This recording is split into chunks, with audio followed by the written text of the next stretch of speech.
SIR hearing পর্ব নিয়ে এখন এমন একটা খবর ভাইরাল হয়েছে যা শুনে অনেকেরই বুক কাঁপছে।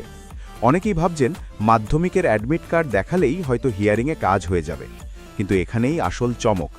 ইলেকশন কমিশনের স্পষ্ট বার্তা, মাধ্যমিকের অ্যাডমিট কার্ড কোনোভাবেই প্রামাণ্য নথি হিসেবে গ্রহণ করা হবে না।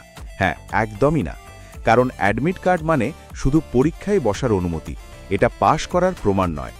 অনেকে অ্যাডমিট কার্ড হাতে থাকলেই ধরে নিচ্ছেন মাধ্যমিক পাশের সমান, কিন্তু কমিশন সেই যুক্তি মানছে না।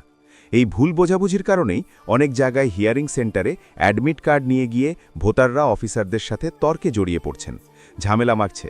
আর সেই ঘটনার পরেই কমিশনকে নতুন করে আবার চিঠি দিয়ে পরিষ্কার করে জানাতে হয়েছে, আগে থেকে নির্ধারিত ১৩টি ডকুমেন্টের বাইরে অ্যাডমিট কার্ড সহ অন্য কোনো নথি চলবে না। অর্থাৎ আপনার কাছে যদি মাধ্যমিক উত্তীর্ণ সার্টিফিকেট বা তার ওপরের শিক্ষাগত যোগ্যতার সার্টিফিকেট না থাকে, শুধু অ্যাডমিট কার্ড দেখিয়ে আপনি হিয়ারিং পার করতে পারবেন না। তাই এখন ভয় নয়, স্মার্ট সিদ্ধান্ত নিন।